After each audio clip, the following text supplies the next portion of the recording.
convocamos a la doctora María Inés Bianco sobre un tema que es derecho de las personas con discapacidad y su ejercicio. Bueno, la doctora, le abrevié un poco el currículum, doctora, me va a disculpar. Es abogada especializada en aspectos legales de la discapacidad. Actúa ampliamente en consultorios jurídicos de atención gratuita a personas con problemas de salud y discapacidad con finalidad exclusivamente social. Actualmente en funcionamiento en ONGs del tercer sector, como los centros de atención legal a personas con esclerosis múltiple, a la Asociación Civil Creciendo, a la Asociación de Hipertensión Pulmonar, a los de angioderma hereditaria, la inmunodeficiencia primaria adquirida, distrofia muscular, a las pacientes con EPOC, que es hipertensión pulmonar y déficit de alfa 1. Gracias, doctora. Bueno, es asesora de honor de la Fundación Discar, de Heiser, de la Asociación Facundo, de la de esclerodermia. Es miembro del Comité de Ética en Investigación del Hospital María Ferrer. Se ocupa de la tramitación de acciones judiciales de incidencia colectiva. Es coautora de la Guía Básica de Salud y Discapacidad, autora del Proyecto Nacional del Defensor de la Discapacidad, el proyecto de ley para cobertura médica de personas carentes de cobertura médica con esclerosis múltiple, proyectos de ley para cobertura médica de personas con esclerosis múltiple de Neuquén. Ha disertado en innumerables, ahí yo no las puedo enumerar porque eran muchas, y no sé si estaban todas, me parece. Bueno, docente también en la UBA, en ALPI, en CAES, en AMG, INEVA, en el Hospital Argerich, en la Universidad Nacional del Comahue, entre otras. Tiene menciones por reconocimiento por la defensa de los derechos de las personas con discapacidad, FIPAM en el 2012, FADEPOC en 2012, GEISA 2010, AELDIR 2010, AMIA 2004. Es abogada voluntaria en discapacidad de la Fundación Poder Ciudadano. Tiene nominación al premio Wolfenson de Berlín en el 2003, primer premio en el Congreso organizado por AMAR con el equipo de Creciendo. Y bueno, ya les dije, dejé un montón de cosas fuera. Bueno, buenas tardes. Muchas gracias a la asociación por invitarme. Espero que les sea útil. No me molesta que me interrumpan, al contrario. La idea es que se lleven alguna herramienta como para tener una actitud diferente, para enfrentar desde otro aspecto la enfermedad, ¿sí? Siempre me gusta partir de la idea de que cuando hablamos de salud hablamos de derechos humanos. Ustedes, bueno, esto es muy repetido, pero en realidad tener conocimiento de la naturaleza jurídica del derecho nos sitúa de otra manera para enfrentar los problemas que nos afecta cuando una persona tiene una enfermedad de este tipo. El decir que está garantizado por la Constitución Nacional, esto implica que es un derecho social exigible. Entonces, si las leyes que reglamentan el derecho son insuficientes o no tenemos leyes para determinadas cuestiones, el saber que está garantizado por la Constitución Nacional nos autoriza a exigir el derecho. Entonces es muy importante ya conocer de dónde partimos. Está recepcionado en forma indirecta a través de los tratados internacionales que por el artículo 75, inciso 23, tienen rango supralegal. Entre ellos, en los tratados me gusta mencionar siempre el Pacto Internacional de Derechos Económicos, Sociales y Culturales, el PIDES, donde el Estado argentino se comprometió a la toma de medidas o acciones positivas, progresivas, para garantizar el acceso efectivo, en este caso, al derecho de la salud. Entonces, de aquí se desprende la teoría de progresividad en materia de derechos humanos y en consecuencia la prohibición de regresar, es decir, que si sale una ley que restringe coberturas, va a ser inconstitucional por este compromiso asumido en el Pacto Internacional. Y si bien tenemos un orden normativo que contempla en forma amplia los requerimientos de las personas con discapacidad, existe una recomendación de la Corte Interamericana que no es suficiente con contar con un orden normativo, sino que se debe garantizar el acceso efectivo a la cobertura. Ahora bien, un derecho existe en la medida que lo conozco. La primera herramienta para acceder a la cobertura de un derecho, entonces, es el acceso a la información. Entonces, cuando conozco el derecho, cambia mi posición frente al reclamo. Entonces, pero ¿cuál es el concepto de salud que tiene en cuenta nuestro derecho? Es el concepto de salud integral. Salud no es solamente el derecho a estar sano, sino el derecho que comprende todo lo que uno necesita. Si yo necesito una vivienda digna para estar y llevar a ser más llevadera la enfermedad, voy a tener comprendido la necesidad de vivienda digna dentro del concepto de salud. Este concepto de salud está a su vez contenido expresamente en la Ley 153 de la Ciudad de Buenos Aires. Esto es para la gente de la ciudad, pero en realidad es el concepto que está garantizado a través del Pacto Internacional también. Entonces, el concepto de salud es integral. Ahora bien, la cobertura de estas enfermedades tiene respuestas desde lo que es cobertura de salud propiamente dicho y lo que es cobertura de discapacidad. Es decir, en principio, cualquier persona que tenga un problema de salud va a tener una respuesta desde la legislación propia de salud, que podemos hablar en este caso del programa médico obligatorio, y en el caso de esta enfermedad, la ley de enfermedades poco frecuentes. O podemos encarar los problemas o las respuestas del derecho desde la discapacidad. ¿Cuál es la diferencia de encarar una situación desde salud o desde discapacidad? Los beneficios sociales. Es decir, yo desde salud puedo acceder a las prestaciones médicas en forma integral. Desde discapacidad puedo acceder a las prestaciones médicas y a las prestaciones sociales. Por eso es importante saber que uno tiene respuesta desde en la vía práctica, ¿no? Desde el aspecto de salud y desde el aspecto de discapacidad. Después vamos a hablar específicamente de estos tres ítems. Bueno, entonces dijimos que tenemos a la salud como un derecho humano con garantía constitucional, que se debe garantizar el acceso efectivo, y por otro lado, nuestra Constitución, a través del artículo 75, inciso 23, discrimina en forma positiva. Ustedes saben que la discriminación no es solamente la discriminación subjetiva o negativa, sino que hay distintos tipos de discriminación: directa, indirecta, subjetiva. En este caso hay una discriminación directa, positiva. La ley considera que hay tres grupos vulnerables: niños, ancianos y personas con discapacidad. Entonces obliga una especial protección de estos tres grupos. Sin perjuicio de esto, debemos también mencionar que hay dos normativas de orden público fundamentales. Es decir, más allá de que después les voy a explicar cómo es específicamente la cobertura de salud y qué dice en cada norma, lo importante es saber que salud está garantizado en la Constitución a través de los tratados internacionales y que tenemos dos normas de orden público que dan una respuesta integral. Por un lado tenemos la ley del niño, ¿sí?, que es la ley 26.061, y por otro lado tenemos la ley 26.378, que recepta la Convención de los derechos con las personas con discapacidad. Son dos normas de orden público, es decir, rigen en todo el país porque hacen el interés público. Es como si fueran parte del Código Civil. Entonces, estas normas son exigibles. ¿Por qué digo todo esto? Porque ustedes saben que en nuestro país tenemos un sistema federal, ¿sí? Es decir, hay competencias que no fueron delegadas en el gobierno nacional. Esto no implica que el gobierno nacional o el Estado nacional continúa siendo responsable, solidario, pero subsidiario. Es decir, primero responde la jurisdicción y después el Estado nacional, cuando la jurisdicción no responde. Por eso tenemos leyes provinciales y leyes nacionales, porque la salud no es una competencia delegada en el gobierno nacional.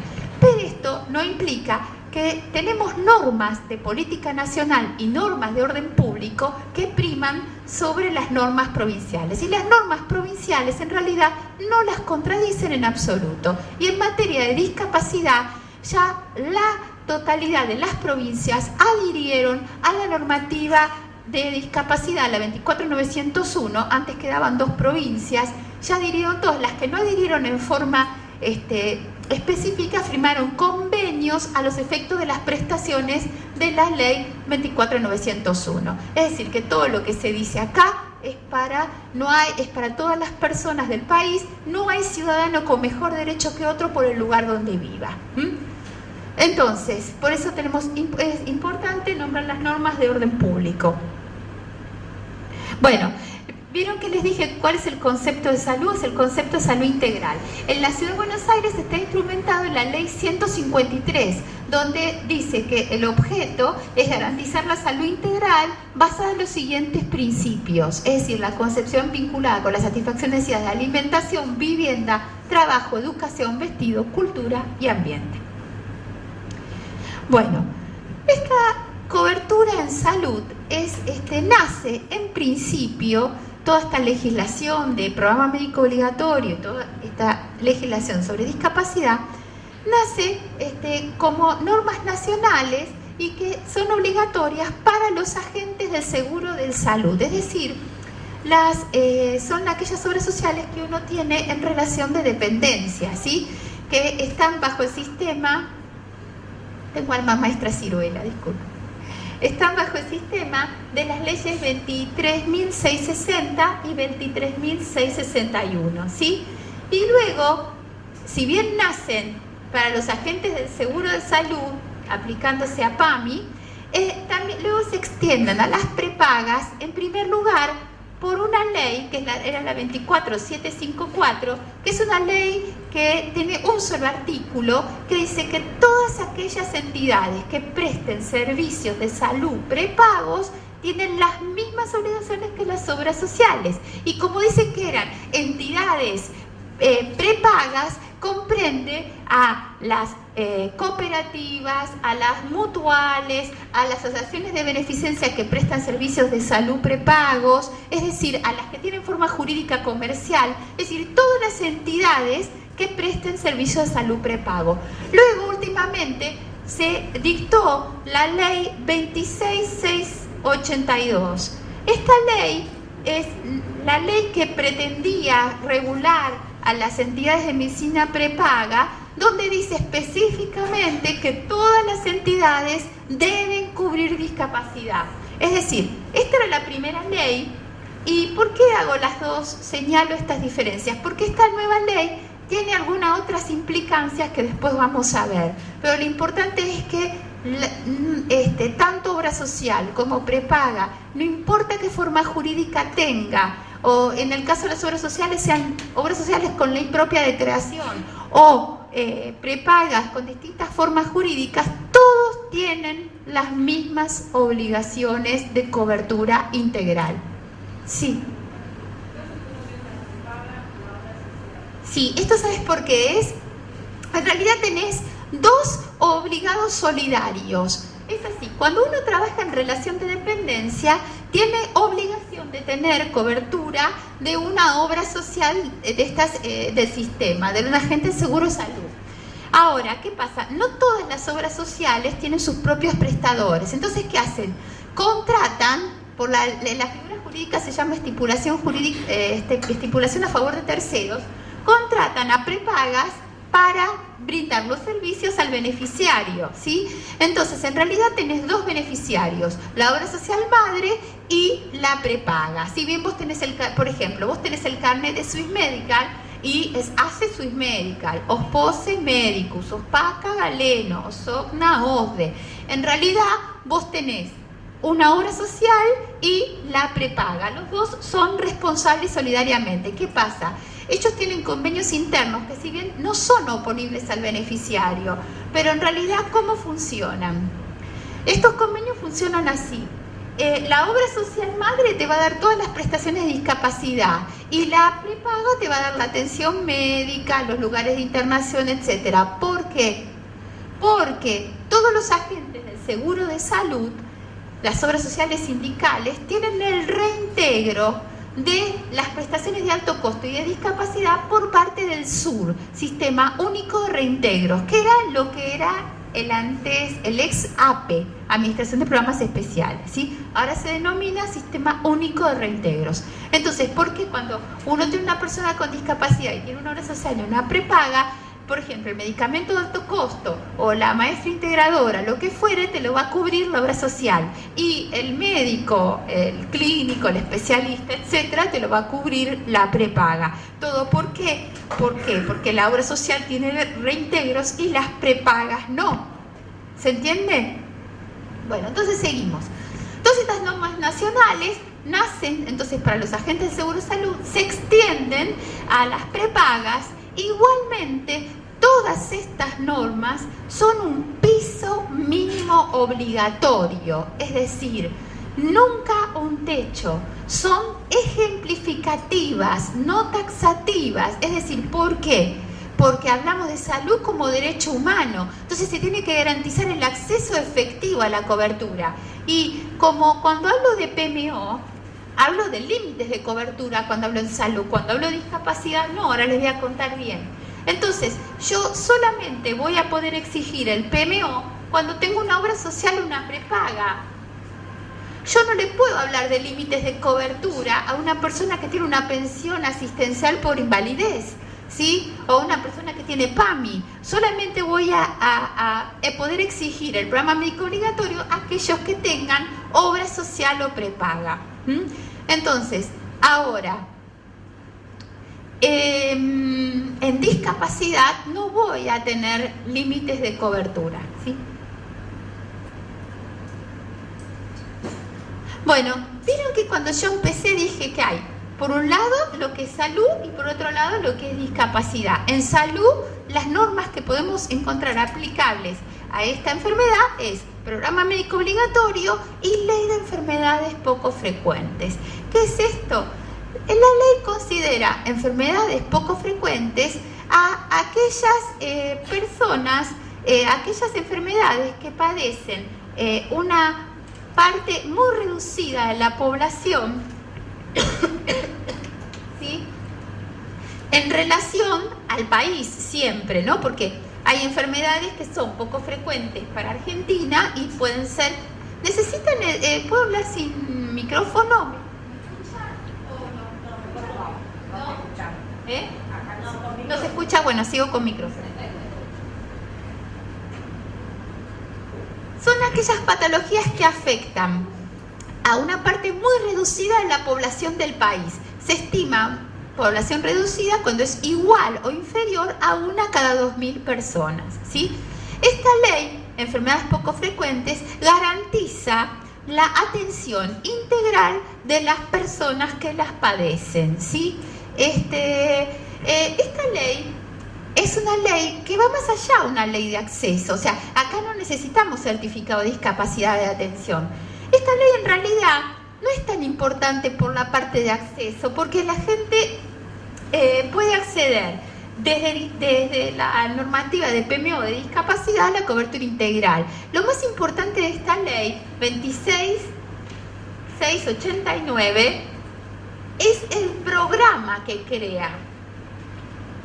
Crea un programa a nivel nacional donde establece el trabajo en redes en todo el país, en la creación de centros de referencia para la investigación, es decir, para que la gente acceda en forma rápida al diagnóstico de esta enfermedad que de otra manera,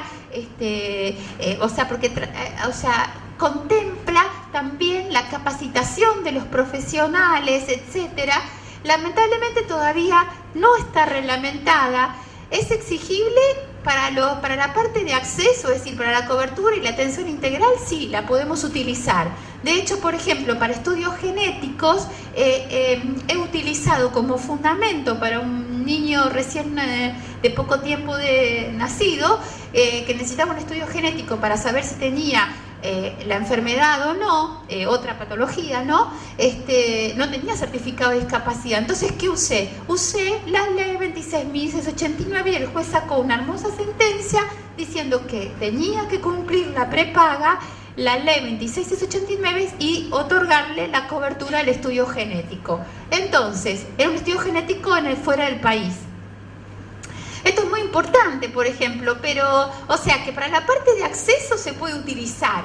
Para la parte de programa, lamentablemente, tenemos que esperar a que se reglamente. Bueno, pero es importante que la conozcamos.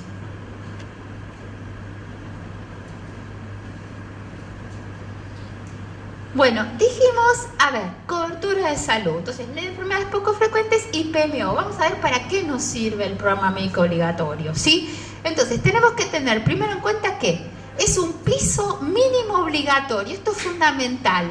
La Corte Suprema tiene dicho que una norma administrativa no puede reducir coberturas por el solo hecho de no contemplarlas. Y nosotros tenemos un programa médico obligatorio que data de la época de la emergencia sanitaria. Es decir, les voy a contar un poquito cómo es la historia del programa médico obligatorio para que después cuando van a la obra social y le dicen, ay, no está en el PMO, entonces ustedes ya se van a defender. Entonces, resulta que cuando se decreta la emergencia económica, a continuación en el año 2001-2000, 2002 se decreta la emergencia sanitaria.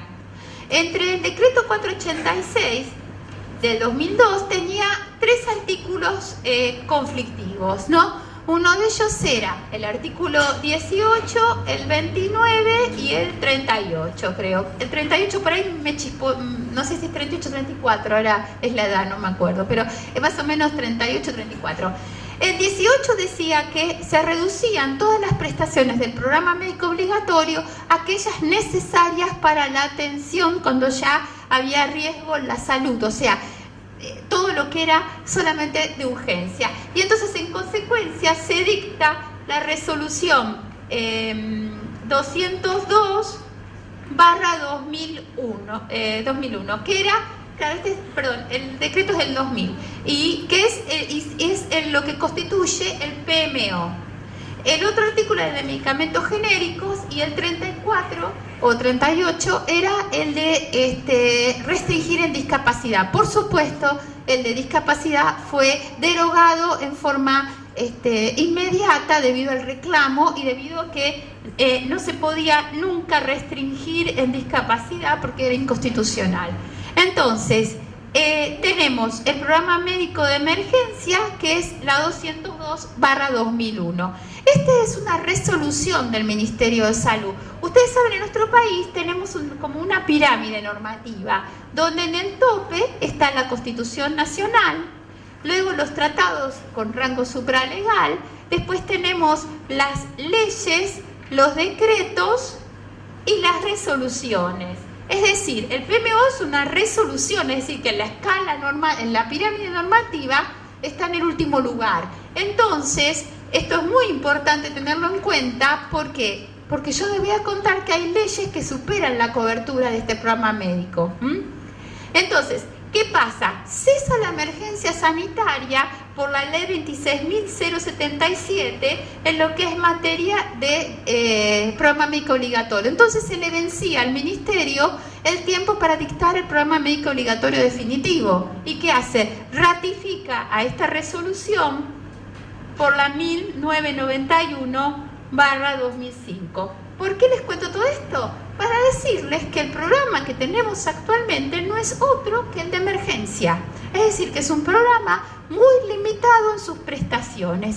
Sin prejuicio de eso, es muy importante conocer porque tiene algunos puntos que son muy importantes y nos sirven en la práctica para evitar la judicialización en lo que es materia de acceso. Entonces, es importante entender que el programa médico obligatorio es ejemplificativo, es decir, que lo que no está ahí no es que está excluido, sino que es a modo de ejemplo. Es un piso mínimo susceptible de incorporar nuevos tratamientos, ¿sí?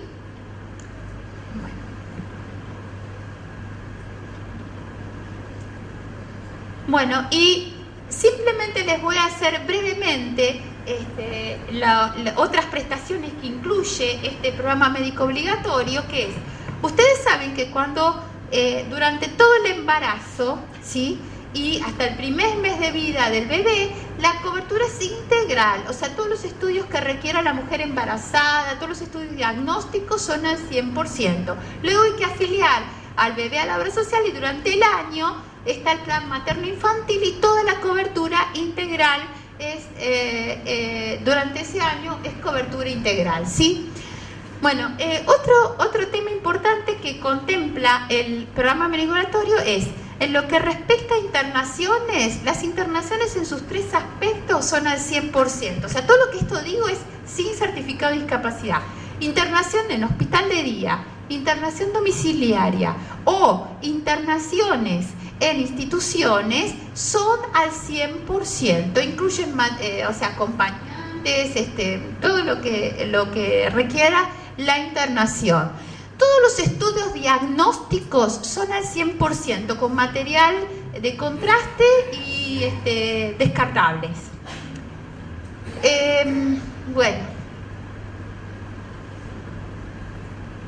Bueno, después tiene otros temas, lentes y audífonos hasta los 15 años es al 100%, todo lo que es el programa de cáncer, todo lo oncológico es al 100%, y en medicamentos tenemos que ver, o sea, acá hablo de coberturas sin certificado de discapacidad. Esto es para todo el mundo, con o sin discapacidad. ¿Cuáles son los criterios en medicamentos? Tenemos 3 criterios.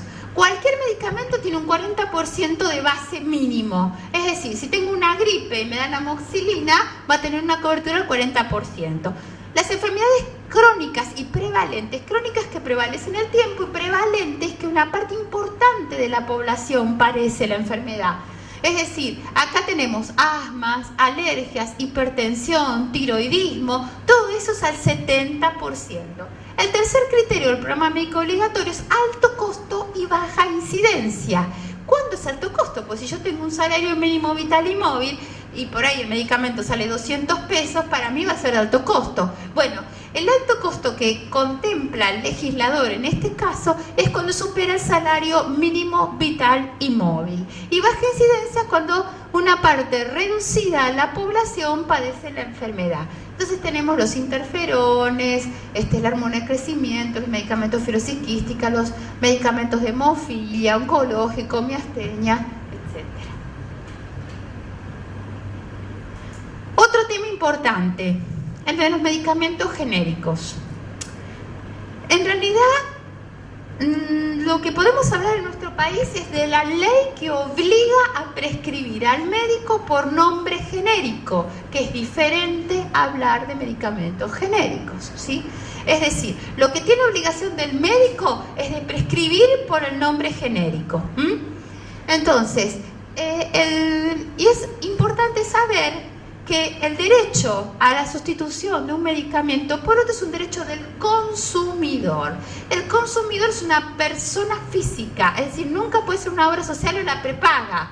Entonces, para esto tenemos que tener en cuenta que hay 3 formas de hacer una receta.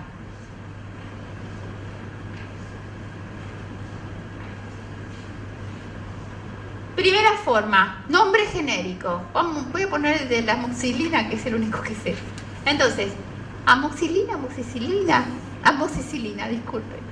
Bueno, entonces, el nombre genérico, amoxicilina, ¿no? Entonces el médico me da la receta con el nombre de la droga, yo voy a la farmacia, me dice, tiene amoxidez, tiene amoxidal, etcétera, un origen más barato. Segunda forma de hacer la receta, amoxicilina marca amoxidal.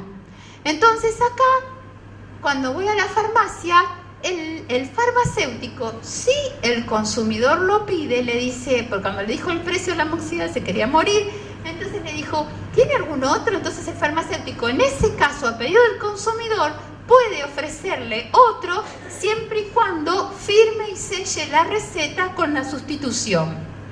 Tercer forma de hacer la receta, amoxicilina, marca amoxidal. Justificación por marca, de puño y letra, porque con este medicamento no le duele la cabeza. No sé, estoy inventando. Firmado y sellado. En este caso, solo este medicamento puede ser entregado. De ahí es importante saber que entonces es que el derecho a la sustitución de un medicamento por otro es del consumidor, y solamente en el caso que el consumidor lo pida, y siempre que sea en el segundo, en el primer caso, el farmacéutico puede ofrecer otro medicamento diferente. Sí.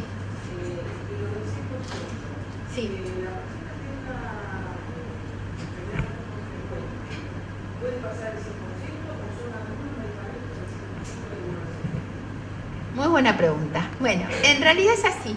Si la persona, ¿sí?, tiene certificado de discapacidad, todos los medicamentos de la patología relacionados con la patología y consecuencias de la patología van a ser al 100%.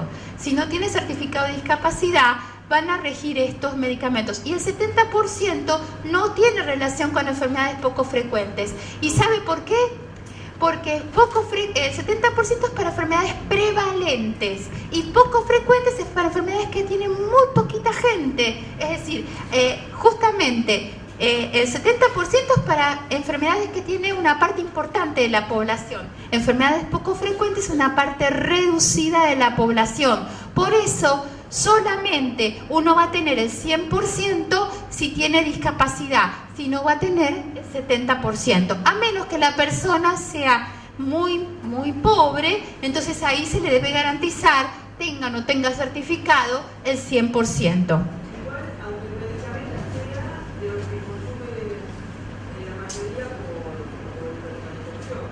Los de hipertensión, si no tiene certificado de discapacidad, son al 70%. Con certificado es al 100%. Muy bien.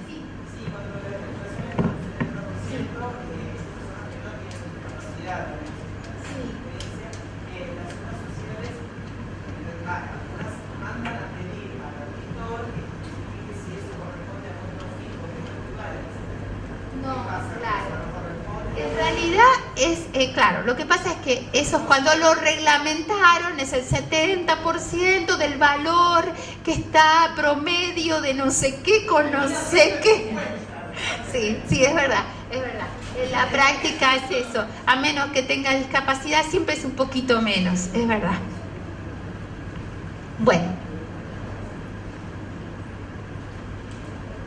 Bueno, otros temas, diálisis y trasplante. Esto lo digo solamente para información. Si alguien, lo único importante acá es que la persona puede elegir el centro de trasplante, que esto en general no lo sabe la gente, siempre se queda con el que le ofrece la obra social. Eso a modo de información nada más. Y un último tema del programa médico obligatorio, y ya entro en discapacidad, es que los cuidados paliativos, esto es cuando una persona tiene un pronóstico delicado de vida, es decir que la ley estima en 6 meses, pero obviamente nadie puede estimar efectivamente cuál es el lapso de vida de una persona. La cobertura es integral, tenga o no tenga certificado de discapacidad, de todo el abordaje psicológico, terapia del dolor, etcétera. Otras leyes complementarias, bueno, que son muy conocidas, la de hipoacusias, que todos los audífonos, y rehabilitación fonoaudiológica, tenga o no tenga certificado de discapacidad, es al 100%. Epilepsia, todos los anticonvulsivantes son al 100%. Generalmente, vieron que yo les expliqué lo de la pirámide normativa, en la ley de epilepsia tiene importancia fundamental. ¿Por qué? En el programa médico obligatorio, los anticonvulsivantes están al 70%, pero tenemos una ley de emergente, una ley de epilepsia que dice que es atención integral. Por lo tanto, como el PMO está en el último lugar en la pirámide normativa, nosotros, en el caso que la persona no tenga certificado de discapacidad, tiene que hacer valer la ley de epilepsia. ¿Se entiende? ¿Vieron? Por eso es importante conocer un poquitito la estructura como para situarnos mejor. Discapacidad. Ya empezamos. ¿Qué se entiende por discapacidad? Generalmente cuando uno habla de discapacidad, la gente lo identifica con la persona que no ve, que no escucha, que no camina. En realidad, discapacidad es un concepto mucho más amplio. Es un concepto biopsicosocial. ¿Qué significa esto? Significa, para que haya discapacidad, tengo que tener en cuenta 2 elementos fundamentales. Primero, es una alteración funcional de la salud. Puede ser motora, mental, visceral, sensorial. Es decir, no importa qué tipo de alteración funcional de la salud tengo, ¿sí? Puede ser parcial o total, ¿sí? Y tengo que tener una desventaja integración social. Es decir, no es suficiente tener un problema de salud, sino que el problema de salud me ocasiona una desventaja en la integración social.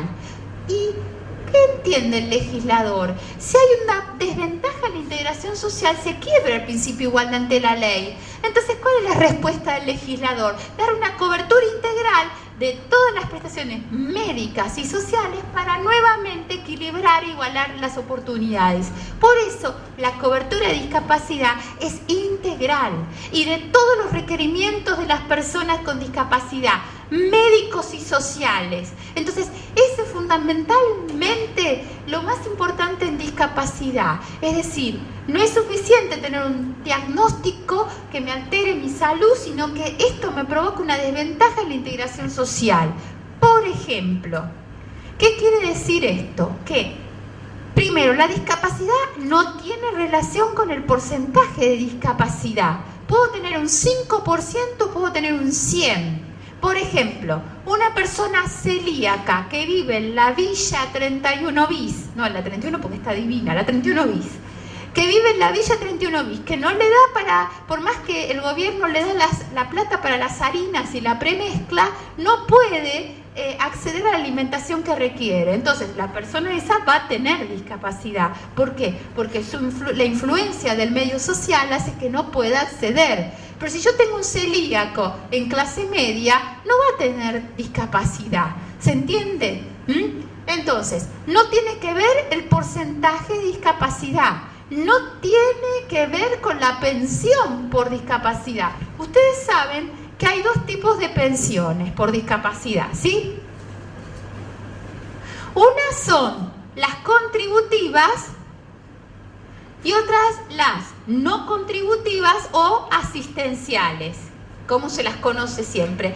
¿Qué significa esto? Si yo estoy trabajando, estoy aportando al sistema. Entonces, si me da una discapacidad tal que no puedo trabajar más, voy a tener una pensión contributiva por discapacidad.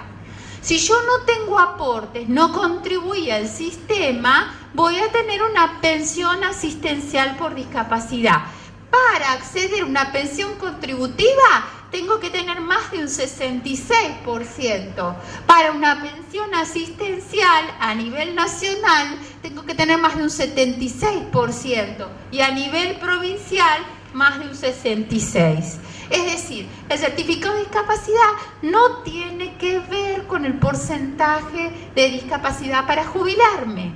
El certificado de discapacidad no afecta la capacidad jurídica de la persona. Es decir, le sirve, es un instrumento, me da una protección es la llave que me brinda el acceso a todos los requerimientos que necesita una persona con discapacidad. No le afecta en la vida, es decir, no queda registrado en ningún lado. A veces venían mamás y me decían, ¿le va a quedar en el DNI? No queda registrado. Hay un registro, obviamente un registro de certificado de discapacidad, pero es a los efectos de su autenticidad.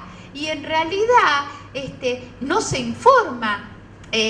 Por ejemplo, la gente tenía miedo, lo van a saber en la escuela, lo van a saber en el trabajo.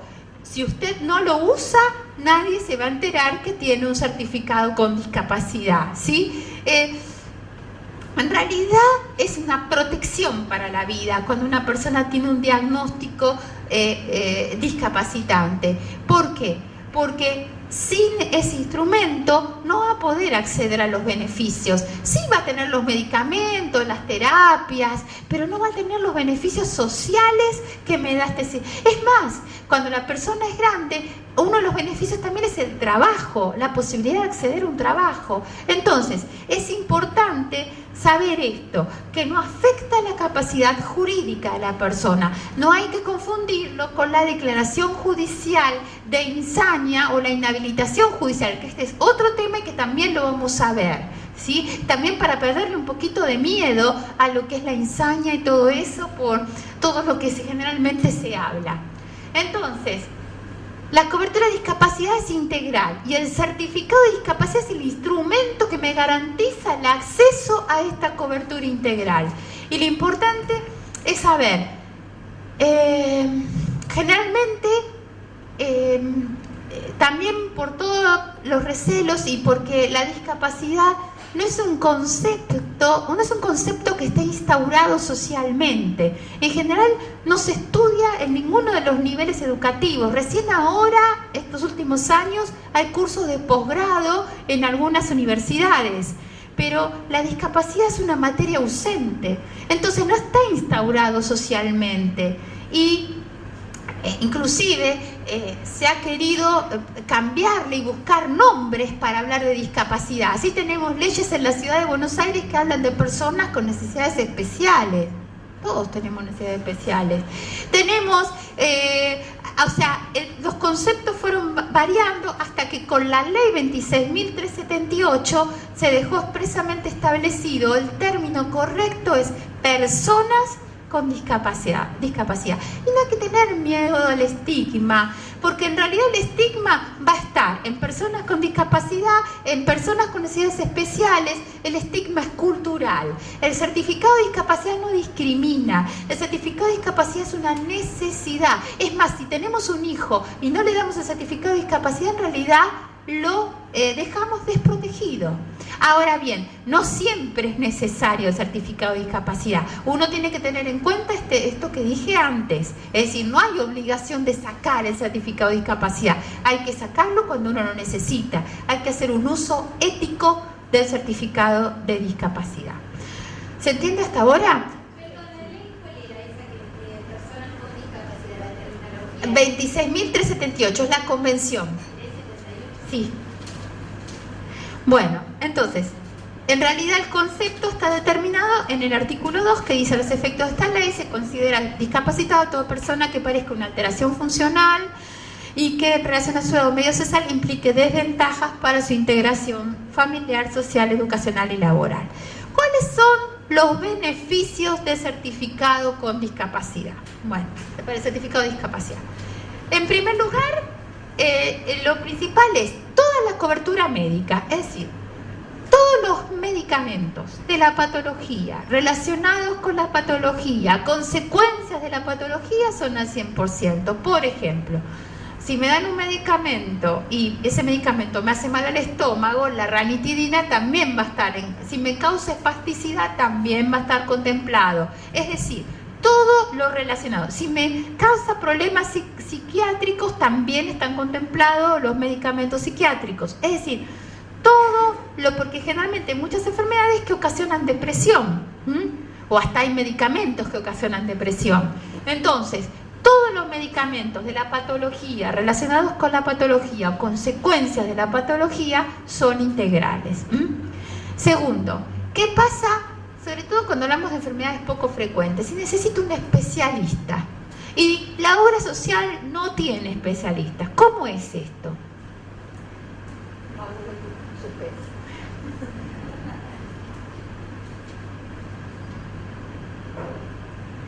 En principio, uno se tiene que atender por los médicos de cartilla. ¿Qué pasa si la obra social no tiene el especialista? Entonces estoy autorizado a que me cubran un especialista fuera de cartilla. Y lo mismo con prestadores. A veces uno necesita un kinesiólogo que entienda del tema de la enfermedad. Entonces, ¿qué pasa? Este es más complejo. ¿Por qué? En general, kinesiólogos tienen las obras sociales, ¿sí? Entonces, lo que podemos hacer es fundamentar con una orden del médico que se requiere un kinesiólogo que tengan experiencia en este tipo de enfermedades. Entonces, si ustedes con una justificación del pediatra o del médico de tratante dicen que tiene que tener la cobertura de ese kinesiólogo, con juicio van a lograr que se lo cubran al 100%. Si en juicio le van a reintegrar 123 pesos la sesión. ¿Se entiende? Bueno, no importa. Escuchen algo. Todo lo que yo digo es posible, no es fácil. Es posible. Cuando ustedes saben su derecho y lo exigen, cambien la actitud del reclamo y van a obtener más cosas. Y el que reclama abre un camino para él y para el resto de las personas en igualdad de situaciones. De hecho, últimamente lo que se ha producido es una judicialización de la salud, es verdad, ¿sí? Es una judicialización, ¿por qué? Porque obligan a ir a la justicia para acceder a un derecho. Pero esto tiene un efecto positivo y un efecto negativo. El efecto positivo es advocacy. ¿Qué es advocacy? Advocacy es cómo desde la sociedad civil, que somos nosotros, logramos cambiar la política de los efectores. Es decir, cuando uno reclama y uno va a la justicia, ¿sí? Les cuento que tengo ejemplos muy puntuales de que se logran cambios en las obras sociales, ¿sí? Cuando uno, después de 3, 4 amparos, al quinto amparo la obra social lo mira de otra manera y dice, bueno, se lo vamos a dar. De hecho, hay prepagas que incluyeron cartillas de prestadores en base a los prestadores de los amparos. Es decir, es muy loco. Es más, esa es consolidar salud. Pero bueno, sí.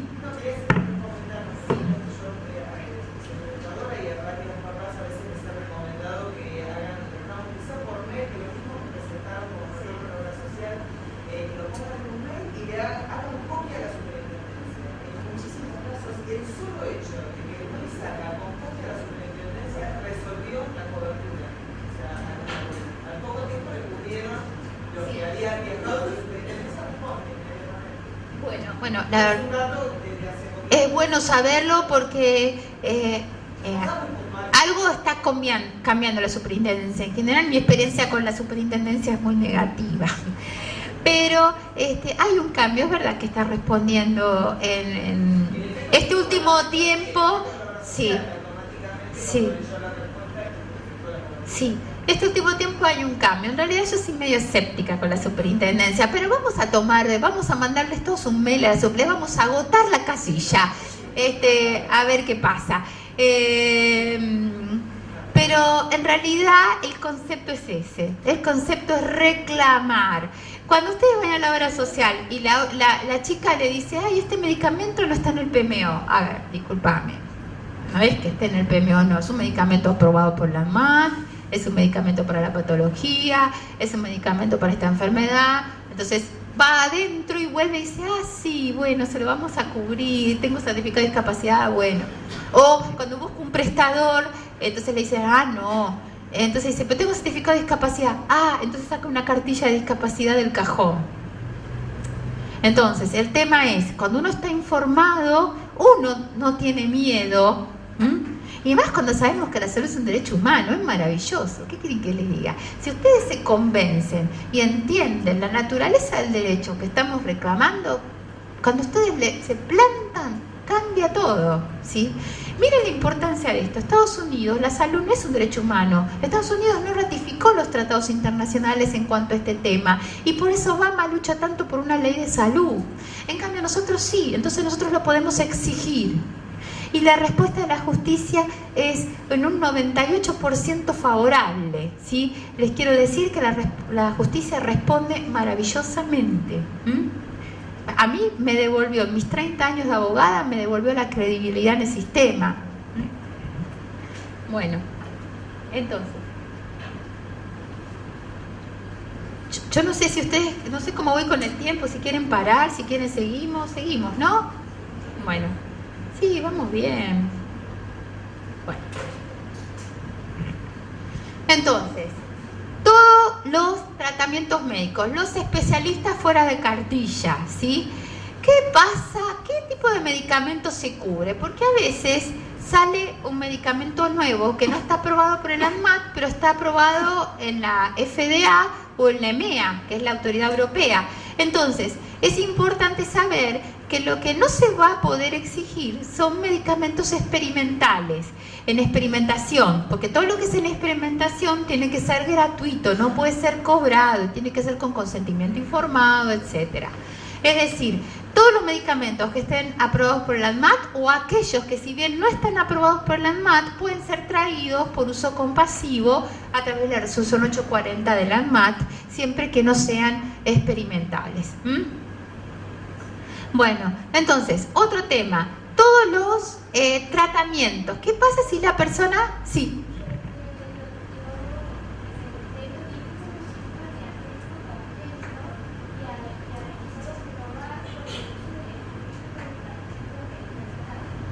médicos de... Ajá.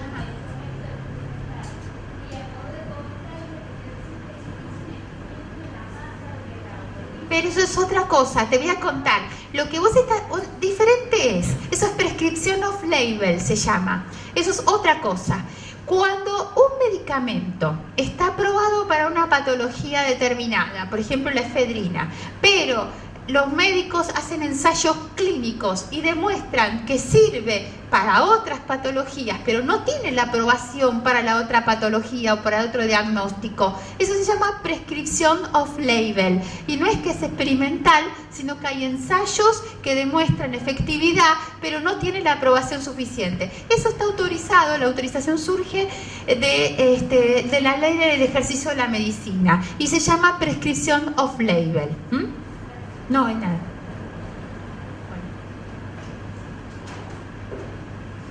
Entonces, ¿qué pasa si yo necesito coberturas de tratamientos de rehabilitación en un centro interdisciplinario? Y, por ejemplo, la prepaga no lo tiene o la obra social no lo tiene. Bueno, se pueden exigir tratamientos y también se puede exigir el traslado a los médicos, a los centros de rehabilitación, a educación. Este traslado no hay que confundirlo con el pase libre de transporte, que es otra cosa, ¿sí?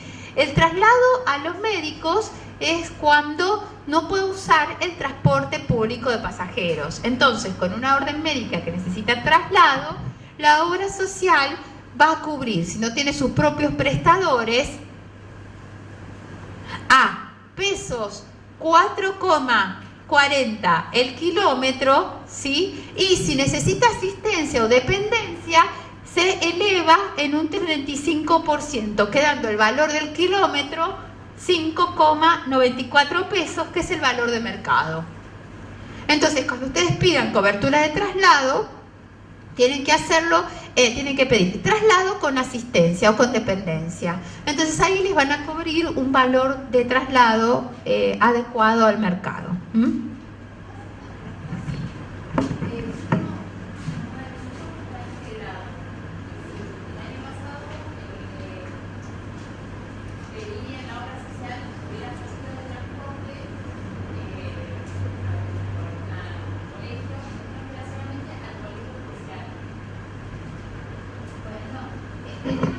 Es a educación especial o a educación común, en este caso, ¿por qué? Porque está con integración. Sí, te lo tienes que cubrir, lo tenés que exigir. Sí. Pero va con el mail y si no con una carta documento. ¿Sí? Bueno, cada uno lo gradúa de acuerdo a sus necesidades, ¿sí? Siempre es conveniente hacer un uso ético del certificado de discapacidad, ¿sí? Bueno. Entonces, sí.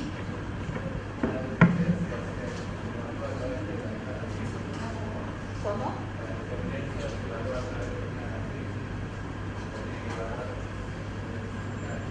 En realidad la dependencia, mira, la puedes pedir con un informe médico que diga requiere traslado con dependencia, con asistencia a terceros por no poder utilizar el transporte público de pasajeros y... Mira, yo la verdad que te juro que hasta ahora nadie me la había, a partir de no me la habían, o sea, nunca me había llegado, pero bueno. Pero eso sí, en realidad es para más que nada para la asistencia domiciliaria lo que vos decís, o sea, para cuando se requiere asistencia domiciliaria. Yo lo que estoy acá hablando no es de la asistencia domiciliaria, por eso vos te debes referir a eso, porque para el traslado, con solo que diga, requiere traslado con dependencia y a veces te piden que el certificado de discapacidad diga con acompañante, no te piden otra. Me parece, yo no sé si no te estarás refiriendo a lo del artículo 38, que es ahí sí se requiere la evaluación interdisciplinaria. Ahora lo vamos a contar. Otro, ya que lo sacó, lo vamos a decir, así que gracias. Hay otro tema. Otro tema de cobertura es el asistente domiciliario y el acompañante terapéutico. Son dos prestaciones que también son integrales, ¿sí? No hay que confundir estas dos prestaciones porque generalmente el médico cuando pide pide siempre acompañante terapéutico y a veces no es acompañante terapéutico, a veces es asistente domiciliario. ¿Qué diferencia hay? El asistente domiciliario, por ejemplo, es el cuidador, que algunos tienen que tener una determinada experiencia en discapacidad, ¿sí? Algunos hacen cursos en INE, van al PI, etcétera, y algunos no hacen ningún curso. Que es el que, por ejemplo, ayuda a la persona que tiene movilidad reducida a pasarla de la cama a la silla, de la silla al baño, acompañarla al médico, o ayudarla en la vida diaria, darle de comer, bañarla, etcétera. Bueno, es un cuidador, un asistente domiciliario. En principio no requiere de título habilitante y sí requiere una evaluación interdisciplinaria de la obra social, como hablaban ellos. En general la obra social nunca te la hace, algunos sí, otros no, pero en realidad el artículo dice que requiere la evaluación que hablaba el señor. Y está cubierto, es más, a veces puedo pedir hasta 24 horas de asistente domiciliarios. ¿Por qué? Porque hay personas que de noche hay que rotarlas en la cama, etcétera. Entonces, se puede pedir. Y es más, estas dos prestaciones hasta se pueden pedir juntas. ¿Por qué? Porque el acompañante terapéutico es desde el aspecto de la salud mental. Es decir, el acompañante terapéutico sí tiene que tener título habilitante, es decir, psicopedagogo, terapista ocupacional, psicólogo, no sé, tiene que tener título. O sea, la carrera de acompañante terapéutico no está reconocida por el Ministerio de Salud de la Nación, pero sí está consignada y contemplada en salud mental. Entonces, uno puede exigir el acompañante terapéutico, pero tiene que tener título habilitante y ya tiene que estar indicado por un neurólogo, por un psiquiatra, ¿sí? Y, por ejemplo, a veces tengo 24 horas de asistente domiciliario y 3 horas diarias de acompañante terapéutico. O a veces tengo gente con problemas graves de salud mental. Tengo un caso que tengo 24 horas de acompañante terapéutico, porque el chico no puede estar ni internado, ni tampoco puede estar en su casa, y con los padres es sumamente agresivo. Entonces, lo importante es que distingan. Está contemplado en la ley 26480. El asistente domiciliario, que es la que modifica la 24901. Y está contemplado desde salud mental. Estaba en la 25421, ¿sí? Y obviamente la ley de salud mental tampoco lo excluye.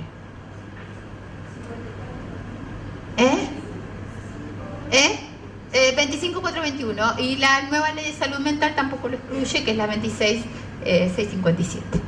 Bueno, entonces, otro de los beneficios es las ayudas técnicas. Ayudas técnicas incluimos todo, desde, los chicos que tienen, por ejemplo, visión subnormal, pantallas para computadoras, lentes especiales de visión, o todo lo que sea, desde sillas de ruedas, scooters, sillas de ruedas motorizadas, bastones, camas ortopédicas, grúa de traslado cuando están en internaciones domiciliarias para pasarlo de la cama a la silla para que no se lastime el cuidador.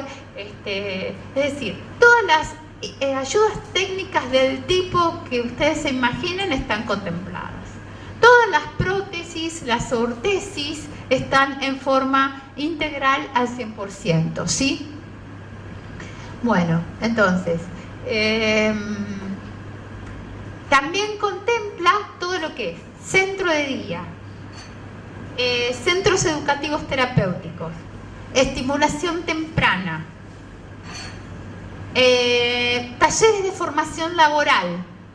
Todo esto es con traslado, ¿sí? También hay para aquellas personas que no tengan hogar que no tengan ya sea hogar o que no tengan grupo familiar continente, están contemplados los hogares, están contemplados las residencias protegidas.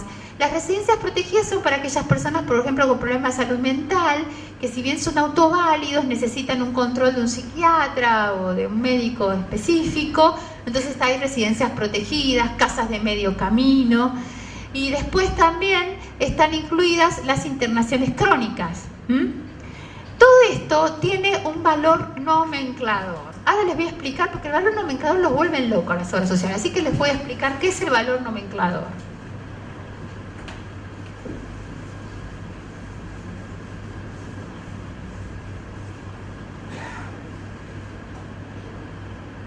dijimos que las obras sociales, las prepagas, no. Las obras sociales, el PAMI, no. El profe es un engendro, después les voy a contar. Pero el tema es así. Las obras sociales, que son agentes de seguro de salud, tienen el reintegro por parte del SUR de prestaciones de alto costo y de discapacidad. El nomenclador actual está en la resolución 1685-2012. Este es el último, ¿sí? Lo pueden bajar de Infoleg. Este nomenclador nace exclusivamente a los efectos del reintegro del Estado a los agentes del seguro de salud. Ahora bien, este nomenclador es a los efectos de esta facturación interna. Por lo tanto, el mismo nomenclador en su redacción originaria, que era la resolución 498/99, dice que no es oponible al beneficiario. Es decir, yo no tengo acción contra el SUR para que le devuelva la plata a la obra social. Es más, mi relación es solo con la obra social o con la prepaga. Ahora bien, no es oponible. Es decir, que supongamos que para la enfermedad surge un nuevo centro, que me pasa, por ejemplo, con los chicos con Prader-Willis. Los chicos con Prader-Willis hay un solo centro que los trata, que es una fundación. La fundación no entra en ninguno de los valores del nomenclador. Entonces cuando los padres piden la cobertura, le dicen valor nomenclador, y dicen, no está el nomenclador, o lo vamos a asimilar al nomenclador, y entonces no se puede pagar. Entonces, este nomenclador no es oponible, es solamente a los fines, para nosotros, beneficiarios, es considerado una norma de razonabilidad. ¿Por qué? Porque tiene valores muy razonables de mercado. ¿Cómo se forma este nomenclador? En reuniones con todos los prestadores, o los prestadores más importantes. Es decir, el nomenclador nos sirve como herramienta de razonabilidad, pero no es oponible al beneficiario. Es decir, cuando yo necesito una prestación y la prestación no está contemplada en el nomenclador, a mí no me pueden decir que no porque no está en el nomenclador.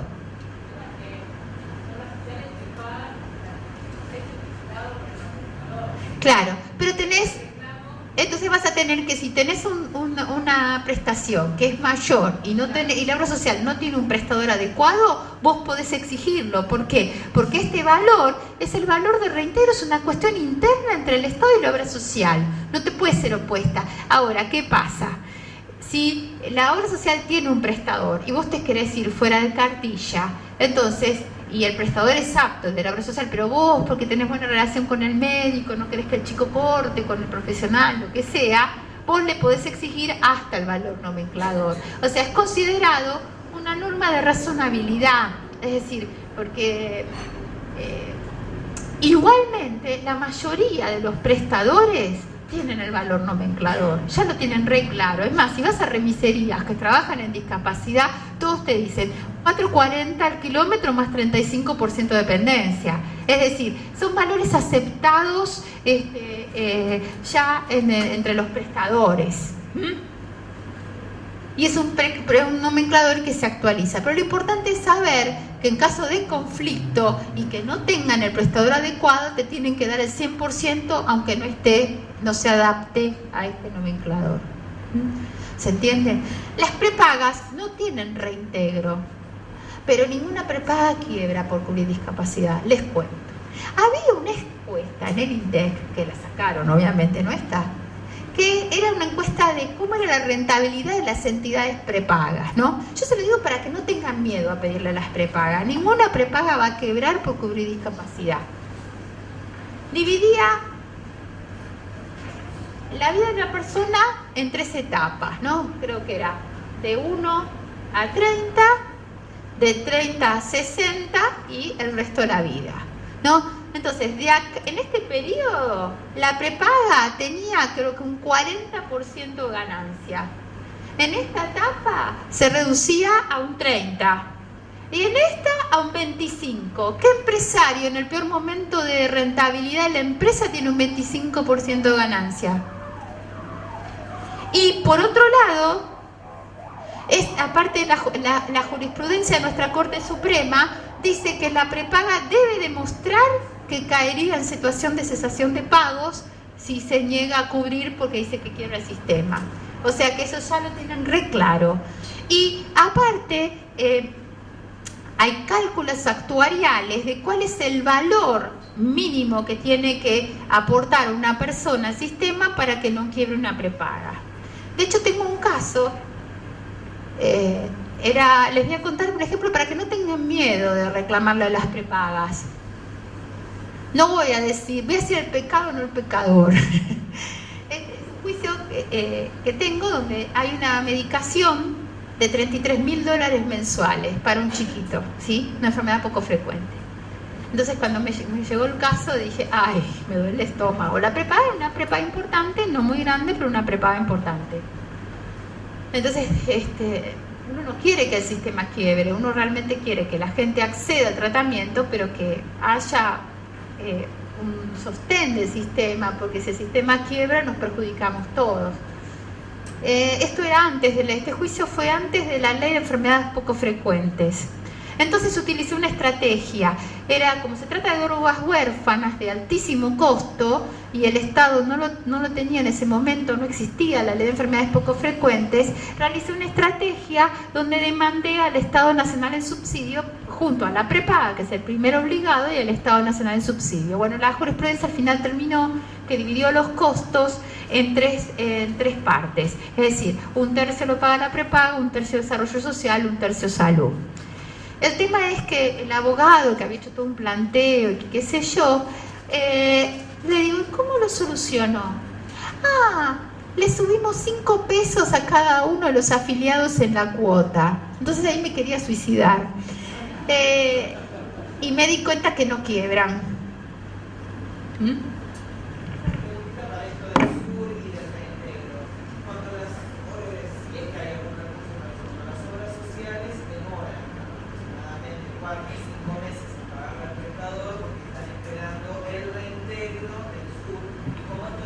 No lo pueden supeditar. Es más, lo que tenés que hacer en ese caso es una carta de documento. Lo que hago yo es, no desde el prestador, sino desde el papá, que dice,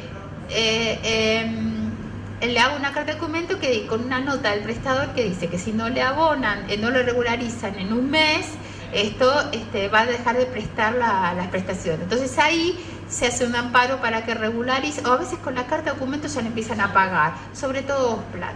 Todos los que tengan OSPLAT necesitan, bueno, hay que hacerles una hermosa carta de documento, ahí no hay superintendencia que valga. En realidad lo tolerable son 2 meses. Entonces, otra de las coberturas es, y todo esto venía a los nomencladores, por ejemplo, para las internaciones crónicas, hasta el nomenclador está hasta 16.000 pesos por mes.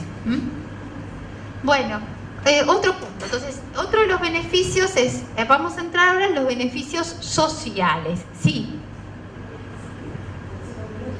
Sí. ¿Ustedes quieren cortar o quieren que sigamos hasta el final y después tomen, no? Tienen el cafecito. Entonces cortamos acá y después seguimos. Sí. No, cortamos acá, toman el cafecito y después seguimos hasta el final. Ahí está. Así de paso difieren.